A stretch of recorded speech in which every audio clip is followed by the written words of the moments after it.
Hello everyone, welcome to my channel. Please subscribe and keep watching more details. Deacon preaches the power of Shiloh's redemption to his stunned Hope on B&B. Can somebody wake Hope up? Please. Is it good enough that Sheila suffered for weeks at the hands of Sugar? Does that mean she's all good to go, and everybody should accept her into their lives? Did that time chained up wash away her sins? That's the question at the source of the Bold and the Beautiful's Monday, May 6 episode. According to Finn and Deacon, yes. It's enough. They believed her truth, and they believed in her. Does this mean she is truly redeemed and rehabilitated? Thank God for Hope's, and Deacon Noel, extreme reaction to seeing Shiloh at Kimberlin Brown.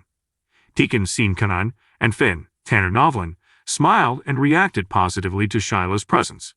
She fainted. Meanwhile, it was nice to see that there was an appropriate response to Shiloh being alive.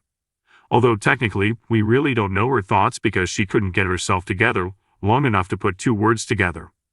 Let's hope she doesn't get too faint now that she hears Deacon, her father, preach the good word of Shiloh's redemption and rehabilitation, and how it all came down to the toes. She also hears Shiloh tell her that she's changed. On top of that, she hears Finn tell Shiloh he's glad that she's alive and that he has a second chance with his birth mom. He even walks over to her and sounds happy that she is alive. How do you think Hope's going to react? What will she say to Shiloh? Check out B&B's comings and going here. It's not enough to say that you've changed. You can't just skip ahead to redemption. Doing time working at Il Giardino and laying low doesn't cut it. You have to do the work. Does Sheila think serving food and drinks at Il Giardino and standing there while people yell at her is supposed to qualify her for this particular state of mind? Because so far, she is all talk. The horrific crimes she's committed, past and present, means, at the very least, she should be seeing a therapist. Like 5 days a week. Whatever's going on inside that head of hers needs time and maybe even medication to help. As long as she's walking around a free woman without the benefit of therapy, it'll be impossible to believe anything that comes out of her mouth. However, Finn finally stated some semblance of a reason why he suddenly believes her and believes in her. At this point, it's not beyond the realm of possibility that Sheila engineered/manipulated/was the brains behind this whole thing with Sugar to gain instant redemption. That's an easier leap to make. Once again, Shiloh has never cared about Steffi. Their feelings of disgust for each other are mutual. And sorry, Deacon. It does make sense for Shiloh to go after Steffi. Deacon even admitted to Shiloh tricking Sugar into having that plastic surgery. Sheila even said she regretted what she did to her friend. But Deacon and Finn glossed over that whole thing to buy what Sheila was selling. Steffi has a right to feel the bad vibes she's feeling. What do you think about Shiloh's supposed redemption? Instead of coming up with an excuse to get Carter, Lord St. Victor, out of the room, why not come up with a storyline for him? That's much preferable than sending him off on an errand Charlie, Dick Christie, could have done. Why is Deacon joking over the potential reaction of Valde in Genoa City to finding out Shiloh's alive? He knows the trauma that she caused. He saw it all over Lauren's face. There is real fear there. It's not a smiling matter. Very excited to see Lee vs. Shiloh later this week. In the heart of Los Angeles, where glamour and drama intertwine like vines in a lush garden, there exists a place called Forrester Creations, where the allure of fashion is matched only by the depth of its characters. Among them, Deacon Sharp stands as a figure of redemption, a man whose past is as shadowed as the city skyline at dusk, yet whose present is illuminated by the beacon of hope. Deacon strides into Hope Logan's office, his presence commanding attention like a tempest rolling into calm waters. His eyes, once haunted by the ghosts of his past, now gleam with a fierce determination, and his voice carries the weight of experience tempered by wisdom. "Hope," he begins, his voice a low rumble that echoes through the room. "I come to you not as the man I once was, but as the man I strive to be, a man redeemed by the power of second chances." Hope, the epitome of grace and compassion, regards him with a mixture of curiosity and apprehension. She has known Deacon's darker side, witnessed the havoc he wreaked upon her family, but she also senses something different about him now, a sincerity that cannot be feigned. "Deacon," she says, her voice soft yet steady, "what brings you here today?"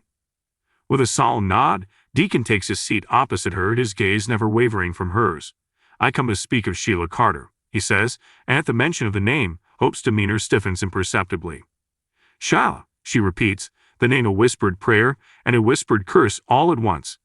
For Sheila Carter is a specter that haunts the corridors of Forrester Creations, a woman whose past deeds cast a long shadow over the present.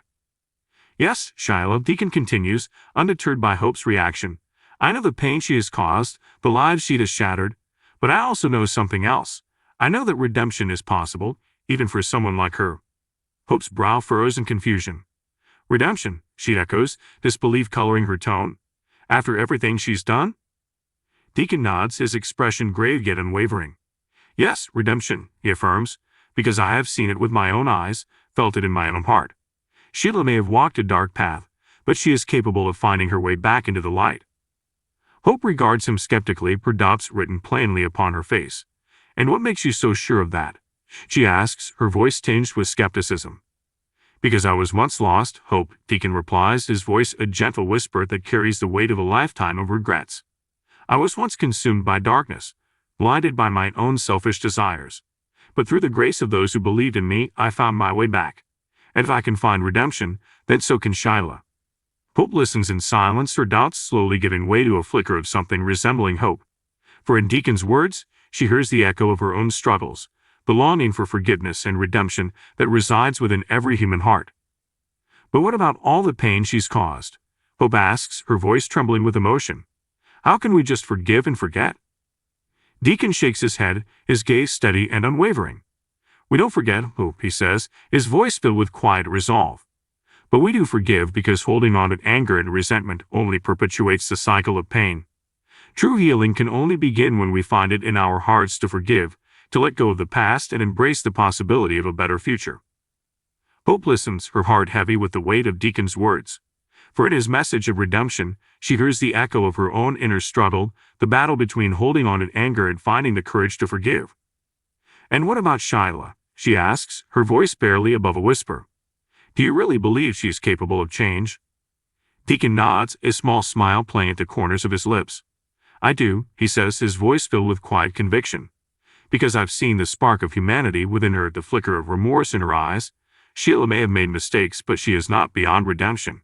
And if we are truly committed to building a better world, then we must believe in the power of redemption, for ourselves and for others. Hope nods, her doubts slowly giving way to a newfound sense of hope. For in Deacon's words, she finds the courage to believe, not just in Shiloh's redemption, but in her own capacity for forgiveness and healing. As Deacon rises to leave, Hope reaches out and clasps his hand, gratitude shining in her eyes. Thank you, Deacon, she says, her voice filled with emotion. Thank you for reminding me that no matter how dark the night may seem, there is always the promise of a new dawn. Deacon smiles, his eyes reflecting the same sense of hope that shines within Hope's heart. You're welcome, Hope, he says, his voice a gentle whisper that carries the promise of a brighter tomorrow. And remember, no matter how lost we may feel, redemption is always within reach.